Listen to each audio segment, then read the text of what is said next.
नमस्कार फ्रेंड, आप सभी का स्वागत है। फ्रेंड्स, मोस्ट ऑफ द हमारे बैंकर साथी ने COD charter of demand workman union का और ऑफिसर्स यूनियन का दोनों का देख लिया होगा।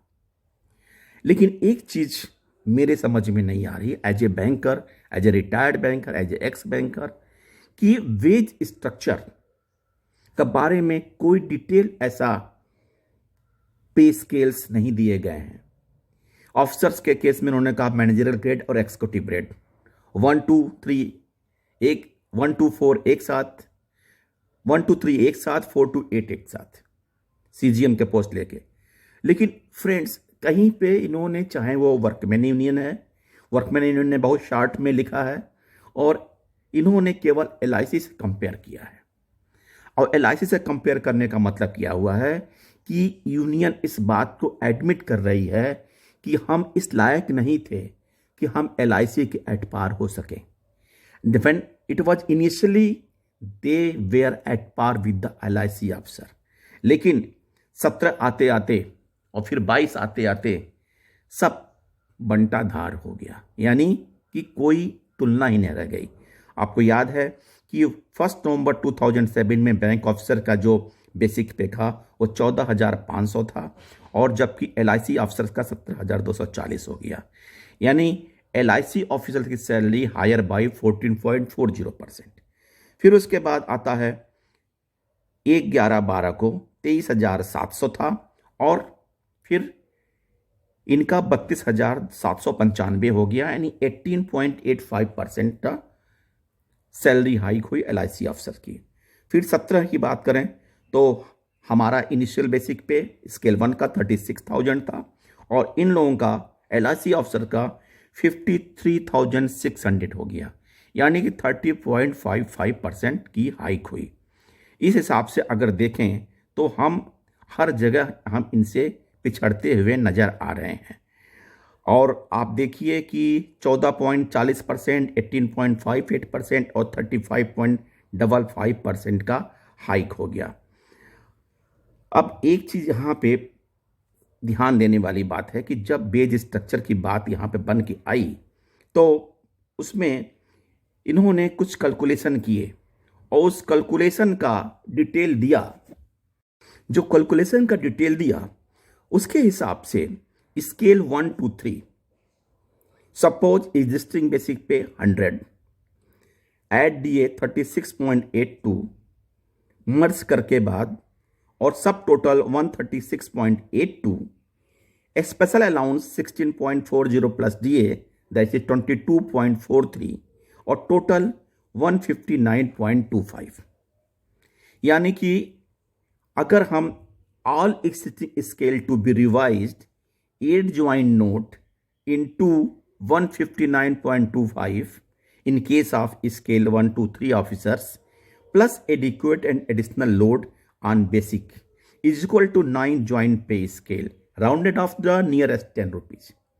It means अगर 36,000 initial basic pay है, that is multiplied by 159.25% and plus adequate additional load on basic. इसके मतलब जो एडिशनल लोड आपका बेसिक पे है उसको हम केवल निगोशिएट करेंगे and then we will add it. कितना IBA मानती है, गवर्नमेंट क्या मानती है इस बारे में। अब देखिए यहाँ पे कि अगर 1 नवंबर 17 को हमारा बेसिक पे 36,000 इनिशियल था और LIC का 53,600 हुआ, यानी कि इट वाज हायर 35% पहले ही हाइक हो गया है। तो अब हम अगर उनकी तुलना करते हैं तो हमारा बेसिक पे वो बहुत और आगे होना चाहिए, लगभग 36,000 का 60,000 होना चाहिए। लेकिन यहां पे एक चीज समझ, अगर हम उसी हिसाब से स्केल 4 to 5 की बात करें तो basic pay 100 rupees, additional add DA 36.82 that is 36.82, sub total 136.82 and special allowance at the rate of 16.40 plus DA add करते हैं 26 rupees and total was the 162.82। यानी स्केल और 4 5 के बीच में हमारा जो एग्जिस्टिंग बेसिक पे है that is multiplied by 162.82 and then additional load, और उसके हिसाब से हमारा बेसिक पे बनेगा। और in case of scale 6 and 7, 100 rupees plus 36.82, 136.82 and then a special allowance 27.40 and total it will come 164.22, यानी कि इनिशियल बेसिक पे of 6 and 7 multiplied by 164.22 and then add the additional load and it will come our new basic pay।